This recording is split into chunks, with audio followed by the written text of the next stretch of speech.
Electric power is everywhere present in unlimited quantities and can drive the world's machinery without the need of coal, oil, gas, or any other fuel. This new power for the driving of the world's machinery will be derived from the energy which operates the universe, the cosmic energy, the cosmic energy, the cosmic energy, the cosmic energy, the cosmic energy. In today's video, I'm going to be looking at an alleged interview where Nikola Tesla stated that quote-unquote everything is the light. This interview surfaced a few years ago with a mostly unknown origin, which claimed this was a quote-unquote hidden or banned interview of Nikola Tesla. Despite of this, many believe it is fake. In this video, I'm going to be looking at this interview, analyzing the core of the philosophy and the wisdom contained in it, along the data, dates, and facts related to Nikola Tesla, in order to debunk whether this interview is real or not, and just as importantly, what the theory discussed actually suggests. This is an in-depth look at the figure of Nikola Tesla. I will offer my final verdict at the end of the video, but one thing is certain: even if the interview is fake, it contains an in-depth understanding of Tesla's core philosophy, and the wisdom contained in it is thought-provoking and aligned with what the current research, ranging from quantum physics to altered states of consciousness, is suggesting. Before I move forward, I would like to remind you that if you want to join the growing discussion on consciousness and would like to be notified on the latest scientific discoveries and theories surrounding this topic and how they connect to ancient mythologies and philosophies, please like the video, subscribe to the channel, as I'll try to upload at least one video per week as I continue with the outline. Alright, so in this video I'm gonna be going into these I have a few things to point out here. I'm gonna go into attributed research of Nikola Tesla, where he said quote-unquote everything is a light, allegedly. And I'm gonna go into why this might be a real thing and why it might not be a real thing. Is it fake? Is it real? In some other places you can find this everything is a light as some sort of a hidden interview or a banned interview that Nikola Tesla gave, and they suppressed it because of all the information that he could have been given. And another theory is that it was part of a play. It was part of some creative work. It was portrayed as something real. I'm gonna go into it. I'm gonna look at some of the things that supposedly he said, but either whether Nikola Tesla said this or whether he didn't, even as just as literature, it's really interesting. But now the real thing that I'm gonna go into and that I'm really interested in is somebody who took this idea of everything is the light and just went into it. Potentially it is true that everything is the light, and he goes into quantum physics and so on and so forth. So this is what I'm really interested in about. Why am I talking about the light? Why am I going into the light? My previous video was about bioluminescence, how we proved that bioluminescence is an actual fact in humans. Humans produce photons. Bioluminescence is something that exists in nature, but as I mentioned, the theme of the light in ancient philosophies, ranging from Buddhism going into the Bardo Total, and how at the moment of death you will meet the quote-unquote Buddhas of light. If we go into near-death experiences and you read the reports, you find that almost in every near-death experience people meet this quote-unquote light, which they say it's everything, it's unconditional love, and it's something that they cannot explain with words. You go into psychedelics, into the UFO reports, you find that there are themes of light or light beings. If you go into the apocryphal scriptures, you find, I cannot remember which one was it. I'm not sure if I put this in the book or not.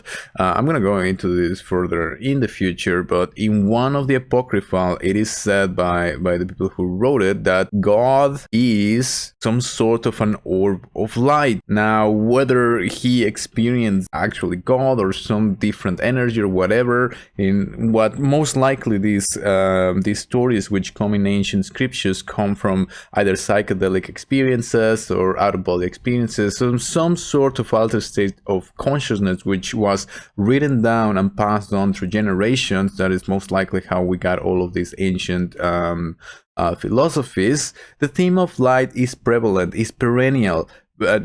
Before it was ancient philosophies and these scientific theories which state that everything potentially is the light or light at the core, but now we have these new lines of research in altered states of consciousness. This is why it's really interesting for me to see if there is a correlation with the whole thing. So I'm putting together ancient philosophies, science, and now the new research and the reports of altered states of consciousness. Is the latter, is this science? Is this anecdotal evidence? It's anecdotal evidence. It's still evidence. And one of the questions that I often ask, at what point does anecdotal evidence becomes relevant enough for us to look at it? And now, as I've been posting, I've been linking this scientific consensus statement for the future research of near-death experiences, which came out this year, 2022. It's the reports are in the hundreds of millions of reports of people saying the same thing. So in this video, I'm going to go into how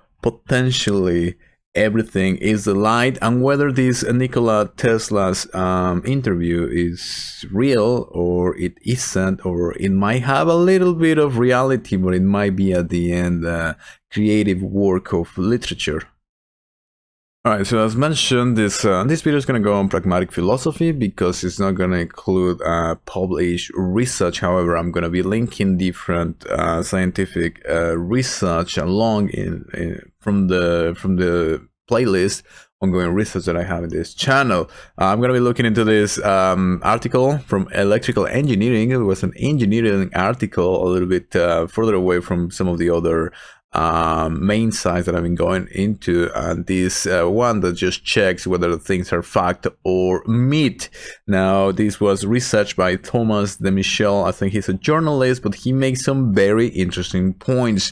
Some of the things that we have to take into account before I go into the actual interview is it is mentioned, radar is mentioned in the interview. Now, radar officially came up in the 1940s, the concept, the term radar, and the earliest experiments, the earliest ideas of it came in 1895, 1886, 1904, he demonstrated the feasibility of detecting a ship in dense fog. So 1904 was when radar was barely becoming a thing, and this supposed interview was 1899. So the mention of radar is something that allows us to see whether this thing is real or not. Also, the theory of relativity is mentioned relating to Einstein. Now, the theory of relativity, published theory of special relativity in 1905. It's 1905, and then it was further developed until 1915. So by the time this supposed interview was made, in 1899, I think Einstein was in his 20s still studying. So it wasn't there, and they speak of it. So those are things. Supposedly, this whole thing came from a play, and it has some of the ideas of Nikola Tesla, but not the whole thing. Now, if you look into some of the quotes of Nikola Tesla, whether he said everything is the light, you will find them. Everything is the light, everything is the light, everything is the light. So now this is one of the things that I'm really careful with quotes. If you see a quote in this channel or in any of my social media from a Rational Divine Outline, you can make sure that I check this quote 5 or 10 times to see if it's true or not, because when it comes to Nikola Tesla, when it comes to Einstein, there are a lot of quotes that might not be as real. Now, however, a quote that is from Nikola Tesla is this one: if you want to find the secrets of the universe, think of in terms of energy, frequency, and vibration. And this is why I've been going into the ideas of quantum fields, of morphic fields, morphic resonance. This is something that is true. So when we think about light, at the core is energy, and this is actually true. So this is the whole argument that I'm going to be looking at. So all right, let's go straight into this interview. All right, September 12th, 2012. Now, I saw that this interview was coming around 2015, but this is a little bit earlier, 2012, supposedly when people found it or something of that nature. It went into a bunch of forums, into a bunch of videos and so on and so forth, claimed as this hidden theory. So everything is a delight. You can see straight away in one of its rays is the fate of nations. Each nation has its own ray in that great light source, which we see as the sun. Remember, no one man that existed did not die. Now, straight from the get-go, you can see that this interview is really in depth. The idea of the fate of nations. You can see this is we're talking about literature here.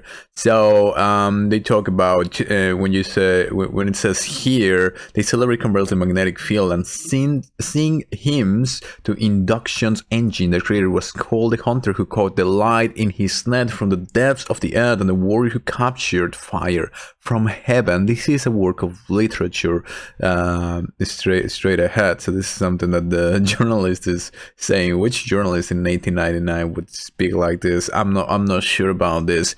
But however, the thing about the interview is that it puts some of the real ideas from Nikola Tesla. The idea of I wanted to illuminate the whole earth. In the earth's interior, there are energy of joy, peace, and love. Their expressions are a flower that grows from the earth, the food we get out of her, and everything that makes man's homeland. I spent years looking for the way that this energy could influence people. The beauty and the scent of roses can be used as a medicine, and the sun rays as a food. So we're talking about this natural energy. As I said, this is very well put together in a literary sense. However, some of these ideas can be attributed to Nikola Tesla. He actually, it says that this is actually one of his quotes: the beauty and the scent of the rose can be used as a medicine, and the sun rays as a food. I have some other quotes from Nikola Tesla talking about the integration of religions with what science is telling us. So Nikola Tesla did have some sort of an esoteric aura to him.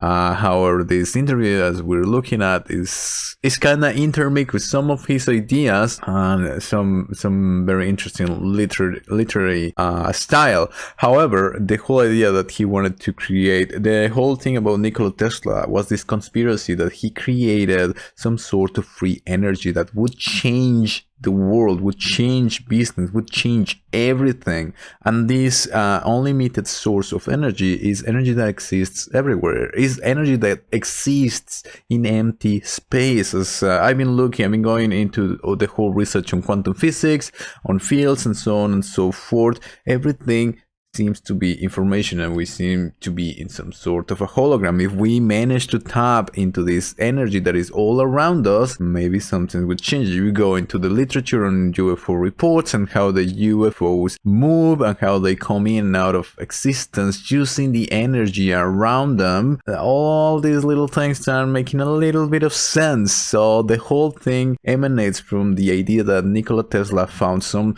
source of unlimited energy which is available to everyone. Ties into fields, ties into the quantum theory, ties into consciousness. So this is where we're gonna go into right here.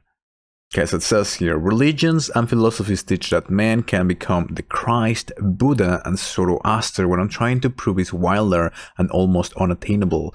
This is what to do in the universe, so every being is born as Christ, Buddha, or Zoroaster.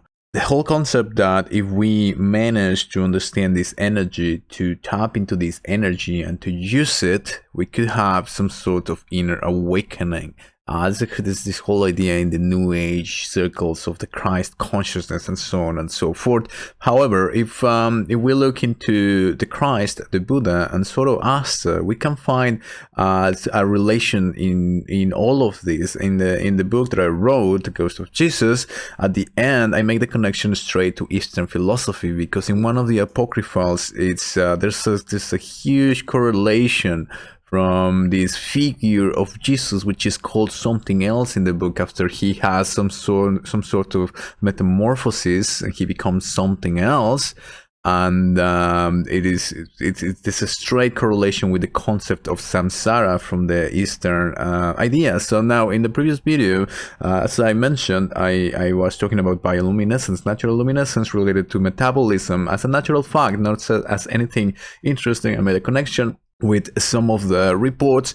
And in ancient philosophies, we have the concept of the transfiguration. And now when it comes to the Buddha, and this was going to be the second part of the outline, which I'm changing because I went into Eastern philosophy, and I talk about the paranormal accounts in these ancient philosophies in relationship to the Buddha. There's this whole concept of the quote-unquote a rainbow body, which they saw Buddha supposedly, allegedly floating in some sort of a light body. Now, when it comes to Zoroaster and Zoroastrianism, this ancient Iranian religion, which precedes Christianity and has some ideas of it, is part of the early Abrahamic ideas. It ties more into the Kybalion, the idea that we live in the mind of Ahura, of this being named Ahura Mazda, which is all good, it's all righteous, it's all wise, and this is also mentioned in some of the apocryphals of Christianity. So this ties more into the ideas of the Kybalion, principles of mentalism. So all of these have something in common, and all have to do with this external energy, which is everywhere and all around. So it says, I know that gravity is prone to everything you need to fly, and my intention is not to make flying devices, aircraft, or missiles, but teach individuals to regain consciousness on his own wings. Further, I am trying to awake the energy contained in the air. There are the main sources of energy. What is considered as empty space is just a manifestation of matter that is not awakened. No empty space on this planet, nor in the universe. In black holes, what astronomers talk about are the most powerful sources of energy and life. This is what I'm saying. There's energy all around us, and the idea is to awaken, to tap into this energy and become something else. According to some of the ancient scriptures in Buddhism, in Christianity even, through this spirit, through this state of samadhi. In Christianity, it is about the Holy Spirit. This is what the book is called, The Ghost of Jesus, because it was translated in English as the quote-unquote ghost or the spirit, but in the early Greek transliterations or translations, it was pneuma. It was some sort of a thing, and in ancient Hebrew texts, it's called the rauch, which is like a spirit. It's like a, if we were to understand it right now, we would understand it as an energy field, as a force field. And the Buddha talks about, not the Buddha directly, but Eastern philosophy as a whole talks about the concept of samadhi, of this deep meditation. And when you achieve this state of deep meditation, you can go through mountains. And something similar is talked in Christianity through the quote-unquote Holy Spirit. So what are they really talking about? They're talking about some sort of out-of-body experience when you reach these deep states of immersion. It's that energy that we can tap into and be everywhere. Now, you can start tying some sci-fi phenomenon here. The remote viewing, which was studied by some government agencies in the 60s, and all these hidden projects and so on and so forth. These are things that were really, really out there. There's the other one, the Gateway Project from the Monroe Institute. This was a real thing, which was, and it's becoming, I've been seeing more TikToks that I've been sharing in the group and so on and so forth, where people start talking about this Gateway Project, these documents that are leaked from the research at the Monroe Institute. All of this is tied together. I'm going to link it somewhere on the screen. I don't really like to go into all these things, because it's when you start tying government agencies and the whole thing, it becomes very conspiracy-like, and I don't like that. And I'm not going to go into that. I'm going to go more into the research, but I'm going to link it somewhere in the screen. I talked about it before. When I was editing this video, something rather peculiar happened to me. I started to find more information about the interview, and I started to double check the dates and double check all the information and the references, and it made me wonder about the whole thing. At the beginning, I was fairly sure that this was a false interview, even though it was a good interview. It has a lot of content. I thought it was 100% false, or at least 90% false. But as I started to find some other information and I started to connect some dots, I'm not sure what's going on. I go further into the interview and I start to put all this information together. At the beginning, I just wanted to go quickly into the interview and then move on to the article that I presented at the beginning of this video, where I go into the actual science and how potentially, quote unquote, everything is the light, into the quantum science, into all of these things. But the interview kept getting really interesting, and one of the a piece of information that I found is that if it's a forged interview, a false interview, whoever wrote it did it before 1995. I'm gonna go further into this in the future videos, but in 1995, the internet was not what we know it is today. There wasn't all this information. There wasn't all this accessibility to the research itself. So here the interview is talking about Ascension. It's talking about this energy that is in the ether. This is a core idea of Nikola Tesla. He talked about this free energy, electricity, and how it's everywhere. And this is how it's tying into a more esoteric ideas. These quote unquote esoteric ideas, which are backed up by science, some of the science that I've been featuring in this channel. I'm gonna keep on doing so. So in any case, this interview kept on going longer and it became very interesting, so I made a very long video about it, which I'm gonna be splitting into 2 or 3 parts. This is part 1, and I'm gonna offer all the references, all the dates, all the information needed for you to make your own criteria. And as I said, at the end of the day, whether the interview is false or not, there's a lot of very interesting content that relates to all of the research that I've been putting forward here, making everything a little bit more useful and giving a little bit of heed to the notion that potentially this could be a true interview. If you're on the path of finding the truth about reality and our purpose as humans on Earth, the information that I have to share concerns you. After a lifetime of research in philosophies ranging from Buddhism to the occult, I've encountered themes and patterns along some baffling information that is beginning to be seriously studied by science. A Rational Divine Outline, The Ghost of Jesus, is the first iteration of this project, where I analyze the message of Jesus without dogmatism, fanaticism, or religious bias. You can find my work available on Amazon on the link below.